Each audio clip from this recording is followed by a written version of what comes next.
Olá, boa noite. Hoje é quarta-feira, 14 de setembro. O Jornal Band Minas está começando agora. Negado o pedido de habeas corpus feito pela defesa do promotor André de Pinho, acusado de matar a esposa Lorenza de Pinho. Desarticulada uma quadrilha especializada em roubos e adulteração de veículos, incluindo roubo de cargas na região metropolitana. Um homem é esfaqueado por um fiscal dentro de um ônibus na capital e denuncia tentativa de assassinato e racismo. Na sabatina da rádio Band News com os candidatos ao governo do estado, as propostas de Lorene Figueiredo.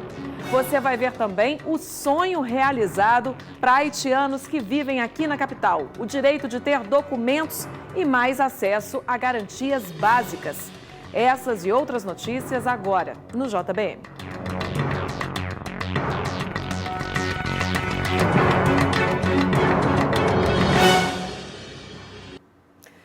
Um homem de 29 anos foi esfaqueado por um fiscal dentro de um ônibus no bairro Paraíso, na região leste de Belo Horizonte. Foi na noite dessa terça-feira.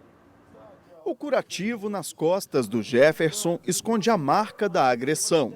O ferimento foi causado por um fiscal de ônibus. O fiscal que entrou para cobrar a passagem, eu dei ele o meu cartão para ele poder cobrar a passagem e rodar a roleta para mim continuar no mesmo lugar.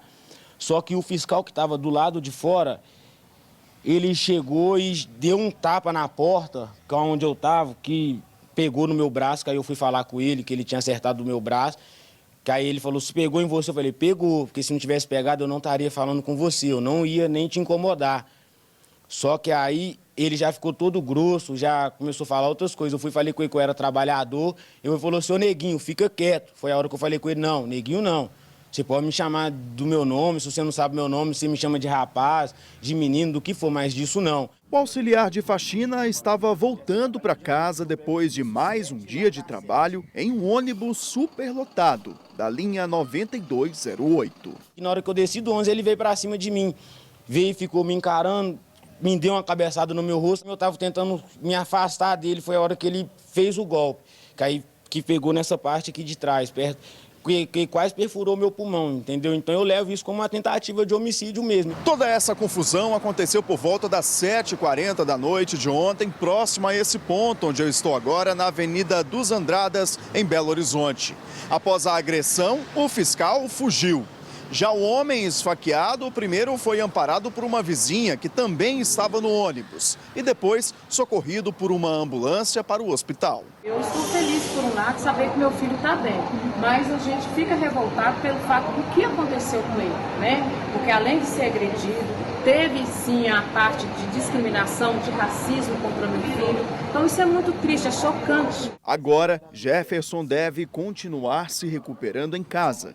Mas a família teme ameaças por parte de outros fiscais de ônibus. Aí agora eu saio e já tem fiscal ali, eu não sei o que eles querem, eu não sei se eles estão só querendo ver aonde eu moro, entendeu? Eu quero muito que a justiça seja feita, eu quero que as coisas sejam feitas no correto. Eu quero que ele pague pelo que ele fez. O Sindicato das Empresas de Transporte de Passageiros de Belo Horizonte informou por meio de nota que está acompanhando o caso e prestando assistência à família da vítima. O funcionário foi identificado e o setor de recursos humanos vai avaliar o caso para tomar as medidas necessárias. E 4 pessoas foram presas em Contagem, na região metropolitana, suspeitas de formar uma quadrilha especializada em roubos e adulteração de veículos, além de roubo de cargas também. O grupo roubava pelo menos um veículo com mercadorias por dia em Belo Horizonte, região metropolitana. Os criminosos negociavam os produtos e os carros roubados, um prejuízo estimado em mais de 3 milhões de reais. Os bandidos monitoravam as rotas de entrega das empresas e chegavam até a fazer compras reais para conseguir rastrear os veículos. Buscavam um local ermo, sempre 2, 3 pessoas juntas, arma de fogo, violência, e subtraía não só o veículo, como a carga. Neste vídeo é possível ver o momento após o roubo de um veículo. Eles usavam este galpão para guardar as mercadorias roubadas. O grupo é acusado de roubar cerca de R$1 milhão em joias de um estabelecimento em Belo Horizonte. Eles usavam uniformes falsos da Polícia Civil e policiais acreditam que eles possam ter cometido outros crimes da mesma maneira. Os bandidos vendiam as mercadorias roubadas em lotes. Os criminosos foram detidos em um imóvel em Contagem. Um deles tentou fugir. A arma utilizada no crime e o equipamento para bloquear o sinal de rastreamento dos carros foram apreendidos. Entre os produtos recolhidos estão 2 passaportes portugueses que a polícia ainda não sabe a procedência.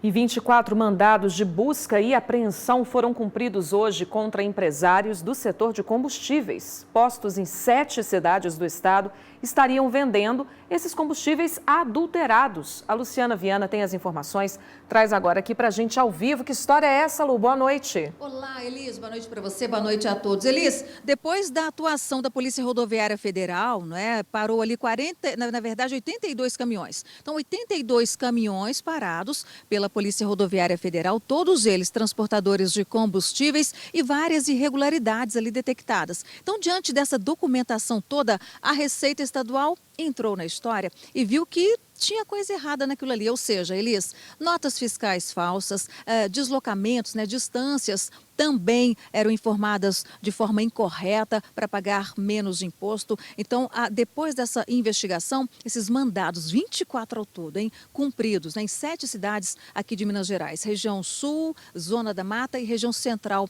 aqui do nosso estado. E a suspeita é de que estejam envolvidos no esquema não só os donos dos postos de combustíveis, mas também as transportadoras e distribuidoras. E Elis, e não fica só nisso aí não é? No prejuízo para o Estado no que diz respeito à arrecadação de impostos, mas também com combustível adulterado, a manutenção dos carros aí, de todos nós motoristas. Elis, vamos acompanhar porque as investigações prosseguem. Tá certo, Lu, vamos sim. Muito obrigada, boa noite para você. E a Rádio Band News recebeu uma denúncia vinda de um grupo de tutores de cães de que a empresa Tecnoclean estaria falsificando o laudo de venda de propileno glicol. A substância estaria relacionada aos casos de intoxicação de animais, supostamente depois da ingestão de petiscos caninos. A Duda Ramos está agora com a gente aqui e explica. Boa noite, Duda. Uma denúncia grave essa, né? Muito grave, Elis. Boa noite para você e para todos que nos assistem aqui no Jornal Band Minas. Olha, a gente recebeu essa denúncia em um grupo, como você disse, de tutores, São várias pessoas que foram vítimas e estão sendo vítimas também dessa intoxicação que vem sendo investigada pela Polícia Civil. Através deste grupo, a gente teve acesso a uma fala em áudio de um funcionário da AID. É uma empresa paulista da qual a Tecnoclean informa que comprava o propileno glicol de uso humano.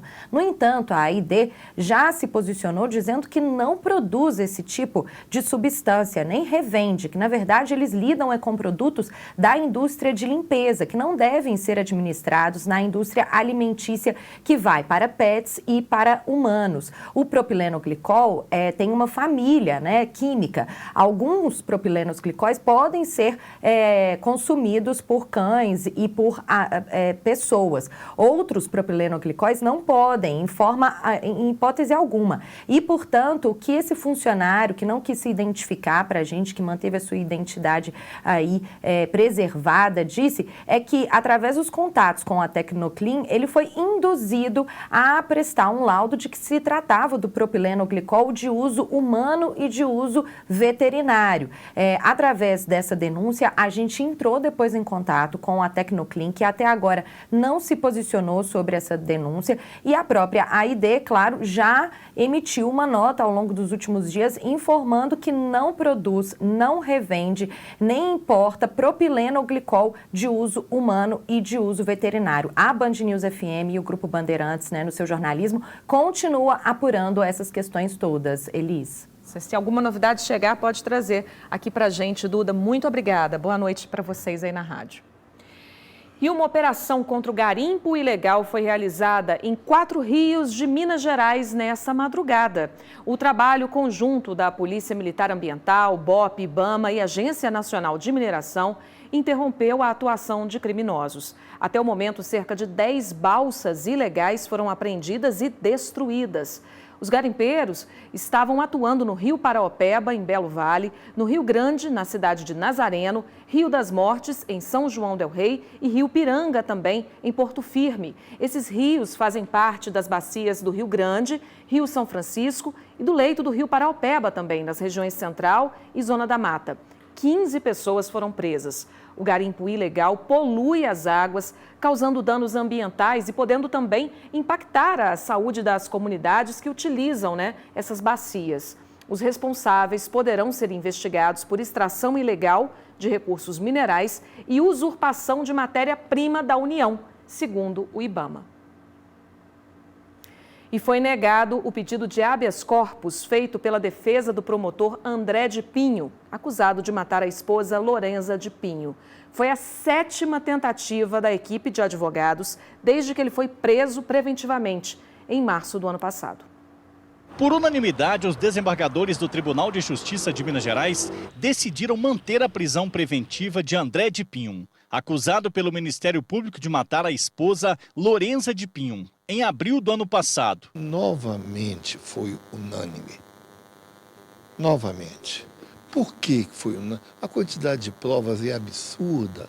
Eles não têm como fugir dessas provas. Essa foi a 7ª vez que a defesa de André de Pinho entrou com pedido de relaxamento de prisão desde que ele foi detido em março de 2021. Durante a audiência, o advogado de André de Pinho sustentou que o réu é inocente e que não oferece riscos às investigações. Citou o depoimento de uma enfermeira que disse que Lorenza tinha um prontuário médico de 14 mil páginas e sofria depressão profunda.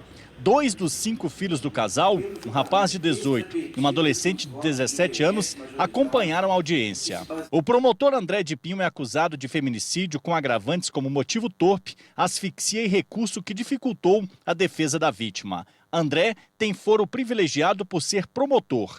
O julgamento será feito por desembargadores do Tribunal de Justiça de Minas Gerais. A previsão é que até o final do ano, nós venhamos a terminar o julgamento.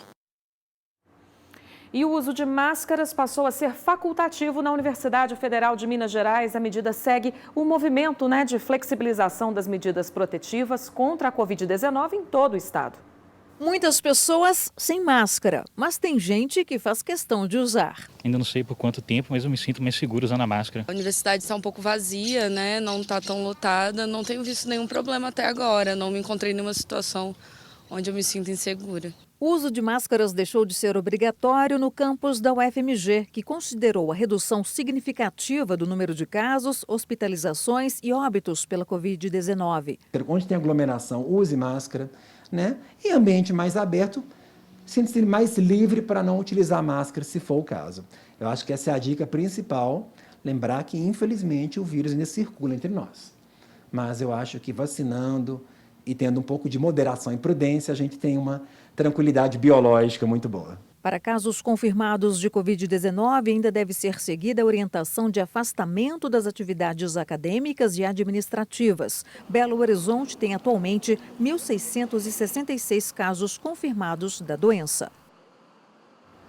Isso aí, depois do intervalo, a sabatina da Rádio Band News com a candidata ao governo de Minas Gerais pelo PSOL, Lorene Figueiredo. E ainda nesta edição, o sonho realizado para haitianos que vivem aqui na capital. Até já.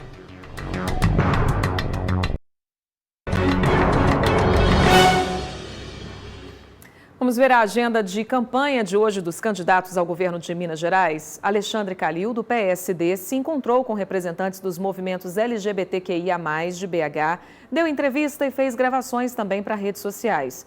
Lorene Figueiredo, do PSOL, além de participar da sabatina da Rádio Band News FM, foi ao debate da UFMG.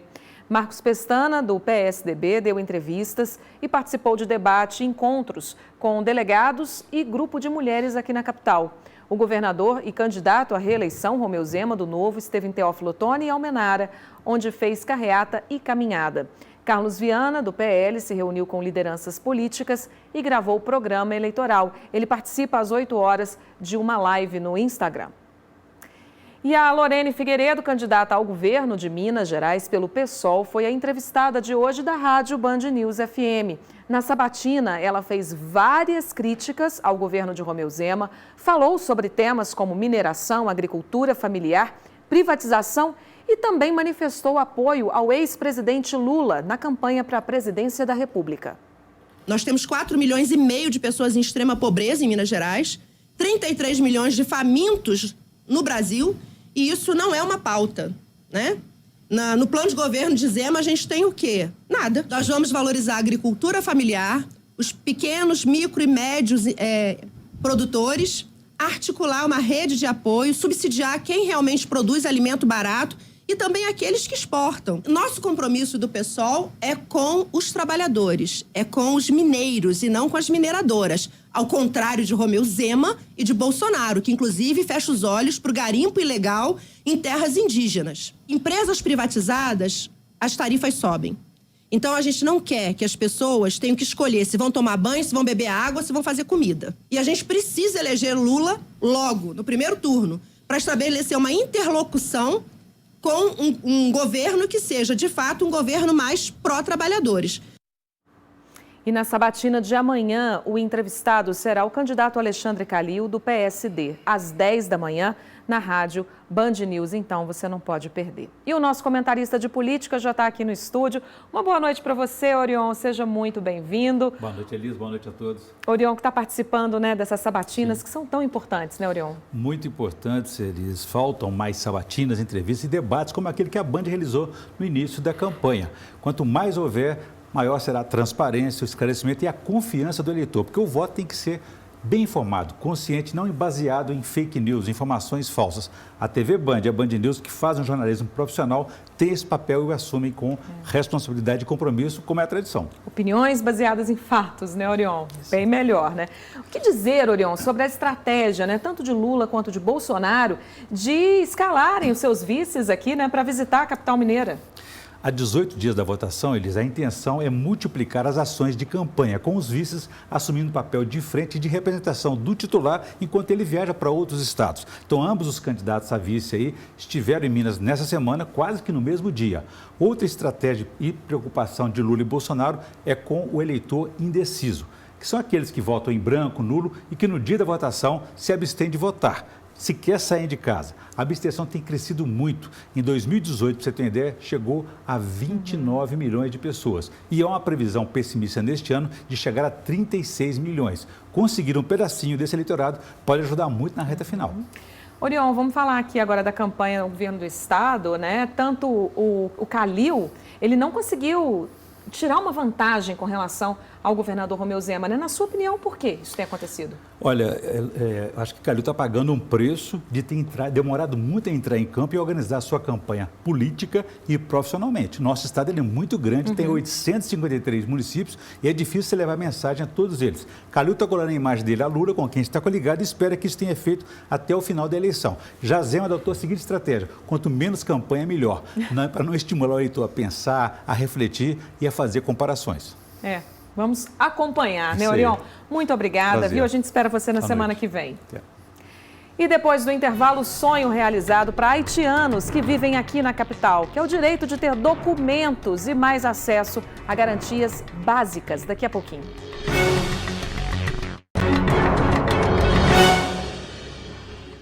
Bora ver a previsão do tempo, pessoal. Calorão que está fazendo, né? As temperaturas devem permanecer altas, viu? Com previsão de chuva aqui, olha, em algumas regiões do estado, a gente tem a máxima de 40 graus lá no norte de Minas e a mínima de 10 graus no sul do estado. Vamos girar agora para ver como que fica em Belo Horizonte nessa quinta-feira. O calorão continua por aqui, não há previsão de chuva, mínima de 18 graus nessa quinta-feira, máxima de 35 graus.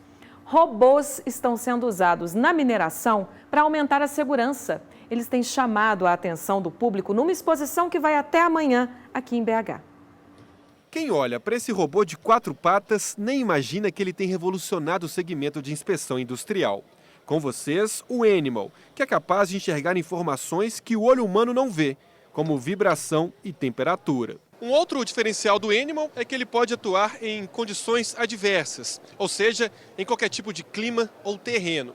Por isso, ele é indicado para diversos tipos de indústrias, como siderurgia e mineração. Em locais muito quentes, muito úmidos, onde a incidência de pó, de calor, de gases tóxicos pode ser grande. A gente ensina o caminho para ele aprende o caminho e ele vai sozinho fazer a execução dos trabalhos. Ele tem câmara térmica, ele tem um sensor de ruído mais apurado do que de um morcego. Então, ele consegue melhorar muito a qualidade dos dados. O Animal tem sido uma das atrações dessa exposição de mineração que acontece em Belo Horizonte até quinta-feira. Quem passa pelo robô quer tirar fotos, fazer vídeos. Nós temos que abraçar, né? Não podemos fugir dessa realidade. É uma realidade que veio para nos ajudar. É realmente um tipo de tecnologia que tem aparecido cada vez mais. No Rock in Rio, por exemplo, a inteligência artificial do cão-robô Yellow foi capaz de fazer rondas para analisar o ambiente e qualquer atitude suspeita no evento. É um caminho sem volta, né? É para trazer mais conforto, né? Para trazer uma vida melhor para a gente, né? É o que a gente espera, né? E cerca de 3.600 haitianos vivem em Belo Horizonte, região metropolitana. Muitos chegam cheios de sonhos, né, que não podem ser realizados por falta de documentação. O itinerante regularizou a situação de boa parte desses imigrantes. O emprego como operador de empilhadeira depois de 7 anos no Brasil representa um sonho realizado. Estou trabalhando, graças a Deus. No começo, nada é fácil, mas você vai acostumar, você vai conseguir de tudo. Um dos maiores desafios dos haitianos que estão na capital mineira é encontrar espaço no mercado de trabalho. A situação irregular de muitos deles impede a contratação. Cerca de 3.600 haitianos vivem em Belo Horizonte, região metropolitana. O único local para regularizar a situação deles seria a Embaixada do Haiti em Brasília. Então, foi montado na PUC Minas o consulado itinerante. Aqui, eles vão poder emitir documentos como passaporte e carteira de identidade. Isso para eles assim, é fundamental e é um dos trabalhos que a gente tem feito, sabe? De regularização migratória com todas as nacionalidades. 250 haitianos fizeram o pré-cadastro para utilizar os serviços consulares. O Pierre, por exemplo, não perdeu tempo. Ele veio ao país para estudar e não pretende mais sair daqui. Tive um bom amigo, né, que me ensina a falar, a interagir com as pessoas e adaptar bem fácil. A documentação garante direitos fundamentais. A cidade internacional, ela é acima de tudo uma cidade que recebe bem as pessoas de onde quer que elas venham. É isso aí, o que a gente quer, né? Integração. Isso aí, pessoal. Uma boa noite para vocês. A gente se encontra amanhã. Até lá.